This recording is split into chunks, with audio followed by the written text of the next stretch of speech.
예, 오늘 뉴스탑10은 여기부터입니다. 지난주 세간을 떠들썩하게 했던 이 북한 선언 강제 북송 사건 여전히 논란이 뜨겁습니다. 오늘 새롭게 짚어볼 얘기는요. 이들이 고향 땅 문턱에서 아연 실색했다는 정황이 새롭게 드러난 겁니다. 이 얘기를 좀 하나하나씩 먼저 해보겠습니다. 이현정님. 네. 자, 뭐 미스터리도 미스터리입니다만 이렇게 안대를 쓰고 포박된 채 판문점으로 갔다. 이런 일이 정말 이례적인 일 아닙니까? 정말 새로운 사실들이 지금 속속 드러나고 있는데요. 특히 김현철 통일부 장관이 국회에 나와서 분명히 그 이야기를 했습니다. 자, 이번에 온 그 범인 두 명은 죽더라도 북한에 죽겠다. 그래서 어떤 면에서 보면 기순을 하지 않고 북한으로 돌려보내달라고 요구했다고 이야기를 했어요. 근데 그 송환 과정을 보면 정말 이들이 돌려보내달라고 했던가라는 의문이 있습니다. 왜냐하면 이들이 사실은 이제 조사를 받고 난 다음에 판문점으로 교환해서 갈 때 안대와 포박을 하고 갔다는 것이거든요. 그렇죠. 아니, 생각해 보십시오. 북한으로 본인들이 돌려보내다 가는데 왜 그걸 하겠습니까?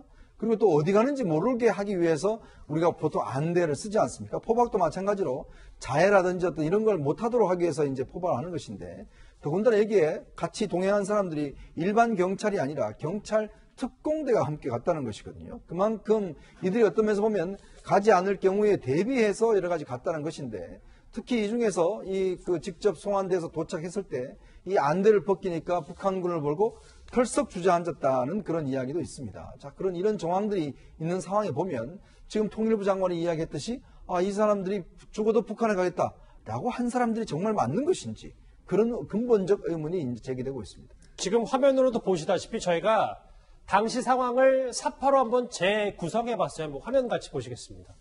김정우 실장님. 네. 모처에서 합동신문 조사를 받고 네. 판문점 자유의 집을 통해 북한으로 추방이 된 이 선원 2명인데 네. 지금 우리가 구성했던 것처럼 안대를 벗자 한 선원은 자리에 털썩 주저앉았다. 그러니까 안대를 벗기 전까지 자기가 북한으로 추방되는지 까맣게 몰랐던 거 아닙니까? 그걸 모르게 하기 위해서 안대를 씌웠고 또 포박을 했습니다. 전혀 통보를 안 했죠. 더군다나 이 두 사람은 제가 볼 때는 김책항에서 출발할 때부터 이 귀순을 하면은 살 수가 있다. 적어도 처벌은 받을지 모르지만 처형은 되지 않는다. 이런 생각을 가지고 남쪽을 향해 왔다고 보고 예. 그다음에 이제 한국 쪽에 들어와서 조사를 받으면서 분명히 귀순 의사를 표명했을 겁니다. 그리고 자기들도 귀순 의사를 표명하면 한국 쪽에서 받아주는 걸로 알고 있었을 겁니다.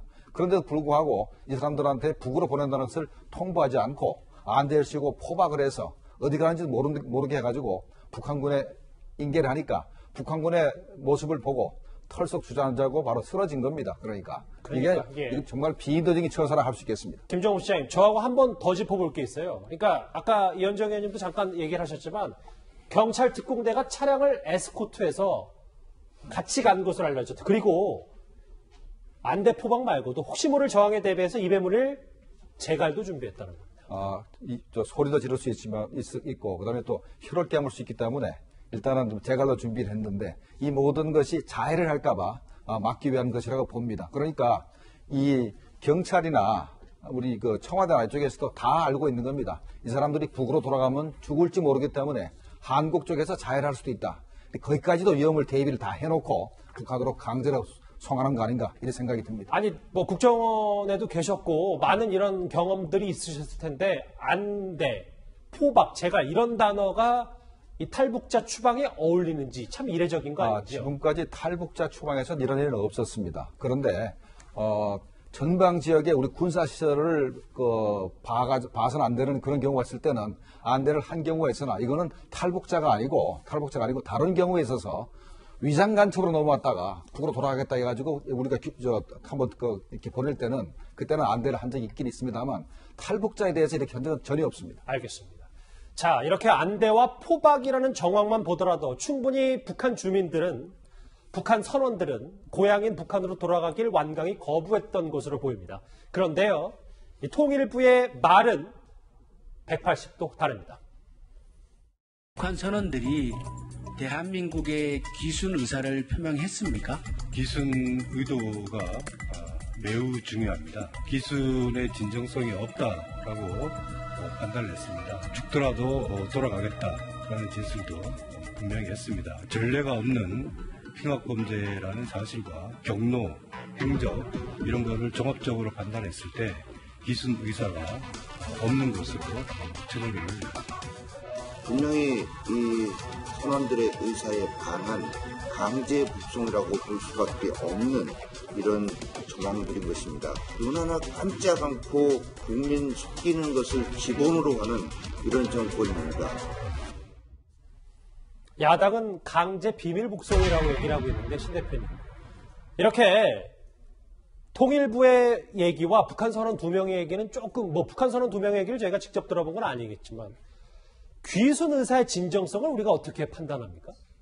그거는 지금으로서는 판단을 해서 밝혀낼 길이 별로 없다. 그렇지만 지금 김현철 통일부 장관의 말에 따르면 그 북한 선원들이 죽더라도 북한 가서 죽겠다, 이렇게 이야기했다라는 거 아니겠습니까? 자, 그럼 이게 지금 정치 쟁점화가 되었을 때 정말로 김현철 통일부 장관이 자신들의 지금 어떤 행위에 대해서 결백함을 주장을 할 자신이 있다면 그러한 것들을 대중에게, 미디어에 공개는 하지 않더라도 저런 특위위원, 그리고 이제 외통위위원들에게는 공개할 자신이 있다라면 그것은 정부가 발표한 것에 대한 진정성은 인정해 줄 수 있으나, 과연 정말로 북한 선원들이 신문하는 과정에서 나 죽더라도 북한 가서 죽겠다라고 했을까라는 부분에 대해서는 지금 북한으로 돌아갔을 때 안대를 벗었을 때 주저앉은 면이라든지 이런 여러 가지 정황들, 그리고 그들이 혹시 난동을 피울까 봐 포박을 한 점, 또 난동을 피울 때 제압을 하기 위해서 경찰 특공대를 동원한 점, 경찰 특공대는 군에 있을 때 UDT라든지 특전사라든지 이런 데 근무한 사람들이에요. 예. 그래서 이제 군에 제대한 부사관들을 특채로 해서 뽑든지 공채로 해서 뽑든지 해서 경찰 특공대로 데리고 있는 분들인데, 그런 분들까지 동원을 해서 호송작전을 했다고 하는 것은 이건 대단히 위험하다라는 판단을 하는 건데, 이게 지금 북한 가서 죽겠다라고 하는 그런 영웅적인 처사냐, 북한 입장에서 그것은 상식적이지 않다. 상식적이지 않더라고. 알겠습니다. 자, 때문에 비록 흉악범이라 할지라도 인권을 존중해줘야 하는 건 아니냐라는 비판의 목소리 나오고 있습니다. 같이 들어보시죠. 대한민국 땅을 밟는 즉시 헌법상 기본권을 누릴 자격이 있습니다. 변호인의 조력을 받을 권리를 보장하며 법관에 의한 재판을 받을 권리를 보장합니다. 형이 확정될 때까지는 무죄로 추정되기도 합니다. 왜 이런 국민의 기본권을 누릴 기회를 갖지 못했을까 하는 주먹구구식으로 우리 헌법과 모순되는 추방 결정을 그것도 비밀리에 내린다는 점은 도무지 납득할 수가 없습니다. 기순의 진정성에 대해서 제가 인정하지 않았습니다. 그 북한 이탈 주민법상 보호 신청 대상자의 적용을 받지 않고 추방 결정이 이루어졌던 것입니다. 그러니까 우리 정부 당국의 얘기는 이 선원 2명의 귀순의 진정성을 인정하지 않아서 이렇게 북한 이탈 주민법으로 북한에 다시 추방을 한 거다. 네. 그러니까 이제 앞서 그 통일부 장관의 표현이나 이게 아주 애매모호합니다. 그게 진정성이라는 말이 왜 들어갑니까? 귀순 의사가 있다 없다 이렇게 단도직입적으로 충분히 말할 수 있음에도 진정성을 인정하지 않았다. 애매모호하게 지금 둘러가는데, 이게 만약에 국정조사를 한다면 그 조사받은 과정이 다 녹화가 되어 있기 때문에 그걸 다 국민 앞에 공개를 해야만 됩니다. 그래서 저는 저런 표현 자체가 우선 좀 수상하고, 제가 특히 이제 북한에서 온 탈북민들을 최근에 저 사건에 많이 만나봤고, 예. 그 김책항이나 그 주변에서 온 550 출신들까지 만나보았는데, 배가 출항할 때는 최소한 17톤 정도면은 선장을 포함해서 7명 이상을 태우질 않는답니다. 그 이상이 타면 바다로 나갈 수가 없다는 겁니다. 따라서 3명이 16명을 죽었다는 건 이건 전혀 앞뒤가 맞지 않는 얘기다. 그렇게 놓고 볼 때 이 사람들은 이미 살인자로 됐고 한 사람이 체포가 됐기 때문에 두 사람이 지금 탈북을 한 거 아닙니까? 근데 또 기소를 안 하겠다 이렇게 표현했다. 이것은 앞뒤가 전혀 맞지 않는 거고, 자꾸 그 이탈 주민 지원법을 여기다 적용하려고 하는데, 예. 저 이탈 주민법이라는 것은 대한민국이 보호를 받으려는 의사를 표현한 이탈 주민 이렇게 표현하고 있습니다만, 이것은 정착에 관한 경제적 대우에 관한 문제에서의 주민 지원법이지 송환이냐 아니냐. 저 사람들은 이미 살인을 했다면 북한에 돌아가면 무조건 총살을 당하는데, 그런 사람에게 저런 경제적 대우의 지원법을 가지고 잣대를 들이댄다, 이 자체가 지금 모순을 들고 나와서 그것을 정당하다고 주장하고 있는 것입니다. 그러니까 그러니까 진정성이잖아요. 속으로 그들이 어떤 생각을 하는지는 중요하지 않고, 그렇죠. 너 남쪽에 남을래 말래 했을 때 남겠다. 그럼 남겨서 차후 조치를 하면 되는데 제가 속으로 어떤 생각하는지가 의심스럽다는 것 때문에 추방했다. 이게 정부 당국의 설명인 거잖아요. 그렇죠. 그래서 본인이 뭐 저 사람들이 죽어도 돌아가겠다. 이건 정말 앞뒤가 맞지 않는 소리고 대한민국 법으로도 이 사람들을 재판을 해서 최소한 우리 국민들이 또 두려워하니까 무기징역을 주어서 감옥에 두면 되는데 북에 감으로써 바로 며칠 안에 죽을 수 있게 만들었다는데 바로 이번 그 결정에 큰 반인권성이 있는 것입니다. 야, 이렇게 정부가 2명의 선원 말고도 순순히 북한으로 돌려보낸 게 있습니다. 바로 핵심 증거인 북한의 오징어잡이 배입니다. 어떻게 이렇게 자세하게 뭐 10수명을 살해했다는 얘기를 갖다가 순순하게 그 진술을 하게 되었는가요? 배에 여러 가지 흔적들이 있었던 것 같고요. 하여튼 그 합동신문 조사는 여러 기관이 같이 들어가서 하나하나 확인을 한 것으로 알고 있습니다. 오징어잡이 배요, 연준님. 그 지난번 삼청 목선 입항 사건 때도 그 증거 제대로 돌려보내지 못해서 상당히 비난 많이 받았는데 이번에는 심지어 소독까지 해서 보냈단 말이죠. 이걸 어떻게 받아들여야 됩니까? 그러니까 결국 이제 아프리카 돼지열병 때문에 방역을 했다라는 주장인데요. 일단은 이게 어떤 면에서 보면 지금 김현철 장관이 이야기하듯이 뭐 혈흔이나 이런 게 눈으로 보였다는 거 아니겠습니까? 근데 제가 오징어잡이 배입니다. 예를 들어서 고기잡이 배이기 때문에 그 혈흔이 사람의 혈흔인지 아니면 뭐 고기의 어떤 피인지 이런 것들에 대해서 감식을 해봐야 되거든요. 자, 그러면 그거에 대한 우리 측에서 감식을 했다라는 이야기는 없어요. 그리고 지금 예를 들어서 16명을 살인했다고 그러는데, 자, 그것에 대한 정보는 도대체 어디서 받았는지는 모르겠습니다. 이게 지금 국정원에서 하는 이야기 뭐냐면, 북한 측으로부터 무슨 감청을 했다라고 이야기를 하고 있고, 또 본인들이 그렇게 주장을 했다라고 이야기를 하고 있는데, 아까 말씀하셨지만 상식적으로 저 배 11명이 탈 수도 없을 뿐만 아니라, 더군다나 저기에서 한두 명씩 계속 갑판도 내려와서 연쇄적으로 살인했다는 것인데 과연 그 사람들이 저런 비명도 듣지 않고 나머지 사람들이 계속 잤을까? 이런 의문이 분명히 있는 거 아니겠습니까? 그렇다면 우리가 저 배에 대해서는 현장 검증을 해서 진짜 이것이 정말 사람의 혈흔인 것인지 누구의 혈흔인 것인지는 기본적으로 조사를 해야 될 텐데 저걸 다 소독해버렸으면 앞으로 북한에 가면 저게 지금 나 DNA나 이런 게 다 훼손돼 버리면 조사가 되겠습니까? 그렇죠. 기본적으로 아무 소용없는 거예요. 또 하나는 뭐냐면 저렇게 증거물을 보내버리면 기본적으로 저 사람들이 정말 가장 지금 의문은 뭐냐면 과연 저 사람들이 범행을 저질렀냐에 대한 부분이 확신이 없는 거 아니에요. 그럼 앞으로 예를 들어서 북한이 이렇게 주장을 하면 우리 다 들어줘야 됩니까? 100%? 지금 북한이 그동안 이야기했는 걸 다 우리 정말 100% 신뢰했나요? 안 했잖아요. 그렇으면서도 왜 이것만은 100% 신뢰하고 있는 것인지 저는 도무지 이해할 수는 없습니다. 자, 그런데요. 어쩌면 북한 주민 이 송화는 이 북한 선원 2명이 NLL을 넘어오기 전부터 계획돼 있었는지도 모릅니다. 김정봉 시장님. 네. 감청을 통해서 정부가 이미 알고 있었고, 그러니까 이 북한 선원 2명이 우리 정부 당국에 진술하기 전부터 그런 해상 살인 사건이 있었는 걸 정부는 다 파악을 했었던 것 같습니다. 자, 해상 살인 사건이 있는 거는 우리가 확신할 수 없으나 분명히 북한 쪽에서 배가 남쪽으로 넘어온 것을 잡기 위해서 북한 내부에서 통신이 있었던 걸 분명히 다 잡았을 겁니다. 북한에서 발신되는 거의 모든 정보를 일단 전파는 다 잡거든요. 다 잡았고 이게 아마도 이 김책항에서 이 NLL을 지키고 있는 북한 경비정에도 다 이게 전파가 됐기 때문에 그걸 전부 다 우리가 이제 파악을 했을 거고 그런데 여기서 의심스러운 게 과연 탈북하는 어선이 있으니까 그걸 잡으러 했는지 그 배가 16명을 죽인 범인들이 있다고 했는지 그건 알 수가 없는 거고 네네. 또 하나는 이것 말고도 아마도 두 사람을 신문하는 합동 그 조사팀에서 조사하다가 이 사람들이 처음에는 살인했다는 얘기 안 했을 거 아닙니까? 그러면 이 사람들이 무슨 죄를 졌는지 인적사항을 북한 측에다가 군통신선을 통해 가지고 물어본 다음에 북한에서 16명 죽였다 이런 얘기를 듣고 16명 통해서 이렇게 16명을 죽였다는 것을 완전히 확신을 하고 그냥 북한으로 송환한 거 아닌가 이런 의심도 해볼 수 있는 겁니다. 이렇게 안대를 씌우고 포박한 채 북송했다.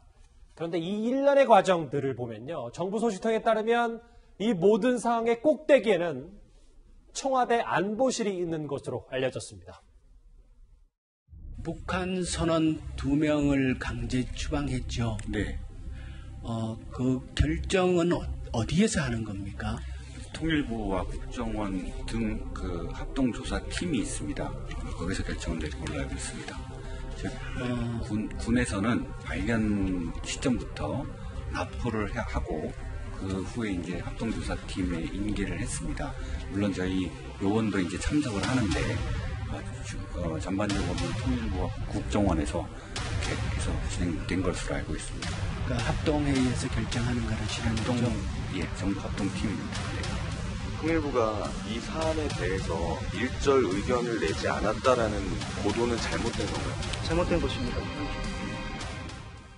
통일부는 의견을 냈다라고 하지만 지금 여러 가지 정황상 전해지는 것들을 보면 거의 국정원과 통일부는 배제된 채 청와대가 거의 키를 쥐고 있었다. 신 대표님, 뭐 이렇게 봐도 무방합니까? 자, 우리가 기억해야 되는 게 그 JSA 대대장이 김주근 1차장에게 보냈던 문자 메시지가 있지 않습니까? 거기에 보면 통일부와 국정원은 입장 정리가 되지 않아서 라고 지금 되어 있습니다. 그 입장 정리라는 것이 이거 지금 보내야 되는지 말아야 되는지 그 현장에서도 지금 JSA 대대장이 현장에서 봤을 때 자기가 이제 경비대장이니까 현장에서 봤을 때도 아직도 보내는 그 순간에도 통일부와 국정원은 아직도 지금 망설이고 있는 것이 대대장 눈에 보였기 때문에 지금 이런 보고가 들어간 거 아니겠습니까? 예. 따라서 이 모든 것은 통일부와 국정부의 상위기관에서 했을 가능성이 높고 그런 정황들을 또 보면은 경찰 그리고 경찰 특공대 이런 통일부나 국방부에서 동원할 수 없는 협조 없이는 동원할 수 없는 그런 기관들의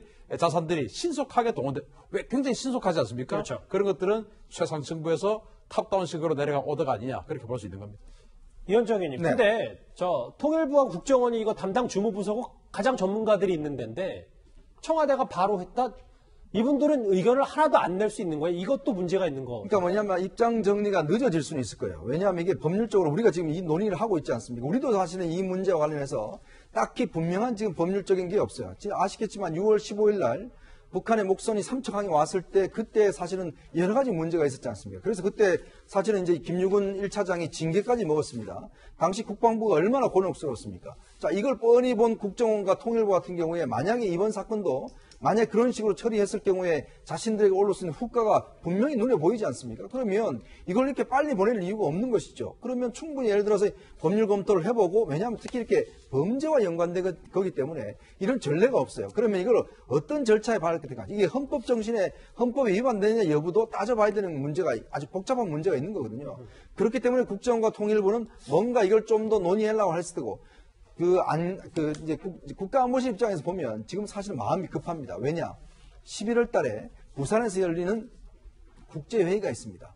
거기에 지금 김정은 위원장을 참가시키기 위해서 지금 정부가 굉장히 많은 노력을 하고 있어요. 얼마 전에 탁현민 씨가 그 행사에 탁현민 씨가 김정은 위원장이 오는 걸 대비해서 좀 모든 행사를 준비하고 있다는 거 그렇지 않습니까? 그러면 어떻게 하든지 간에 북한과 연결고리를 만들어서 협조를 해주고 북한의 심기를 건드리지 않으려고 하는 그런 어떤 안보실의 어떤 의중 이것이 충돌됐을 가능성이 있습니다. 자, 그런 측면에서 본다면 왜냐하면 보통 이 정도 같으면 한 일주일 정도나 수사를 해도 되거든요. 그렇죠. 그럼에도 불구하고 이 중대한 사건을 이 5일 만에 돌려보냈다는 것은 저는 이해할 수가 없는 거예요. 그만큼 안보실 입장에서는 이거를 뭔가 남북 관계의 어떤 새로운 활력소로 쓰기 위해서 뭔가 좀 어떤 기획을 한 거 아닌가. 거기에 국정원과 통일부는 오늘 직접 좀 책임을 회피한 거 아닌가. 저는 그렇게 생각이 듭니다. 예, 문제의 발단은 당연히 이거일 겁니다. 기본적으로 유엔군 사령부의 통제를 받는 이 JSA 경비대장이 어떻게 김유근 국가안보실 제1차장에게 직보를 하게 됐냐는 겁니다. 북한 주민 2명을 북측으로 송환 예정인 사실 알고 계시죠? 예, 언론을 통해서 확인했습니다. 장관님이 언론을 통해서 확인했습니까? 이제 저희가 군사작전 한 이후의 상황에 대해서는 제가 별도 보고받은 바가 없습니다.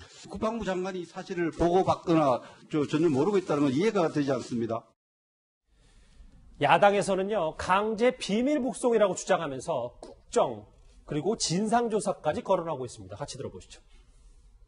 왜 관할 기관이 선뜻 북송을 하지 못했을까? 국회 차원의 진실규명이 좀 필요하다고 봅니다. 북한 정권 눈치 보기에 대표적인 사례다 생각합니다.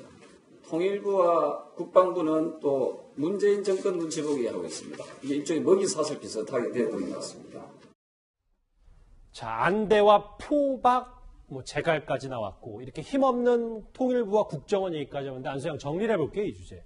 왜 이렇게 북한이라는 단어만 끼면 항상 최근에 일련의 과정들이 석연찮은 점이 이렇게 부각이 되는 겁니까? 그렇죠. 이제 우리 의원님 말씀대로 이것은 전적으로 북한 눈치 보기의 대표적 사례다. 즉 이것은 청와대가 주도했다기보다 어떻게 보면 제 판단으로는 북한이 주도한 것 같은 그런 느낌이 드는데 그것은 무엇을 말하냐면은 이 안대를 씌웠다. 이것은 북한식이고 북한에서는 총사를 시킬 사람을 꼭 안대를 씌워서 사용장으로 데려갑니다.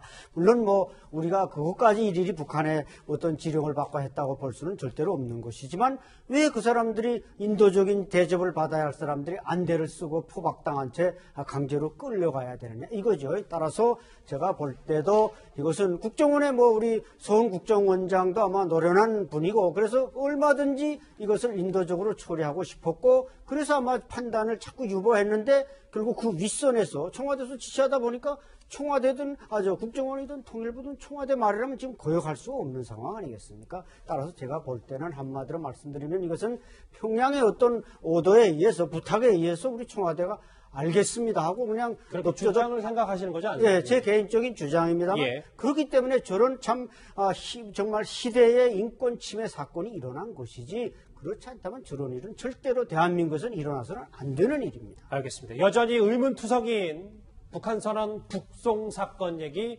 하나씩 짚어봤습니다.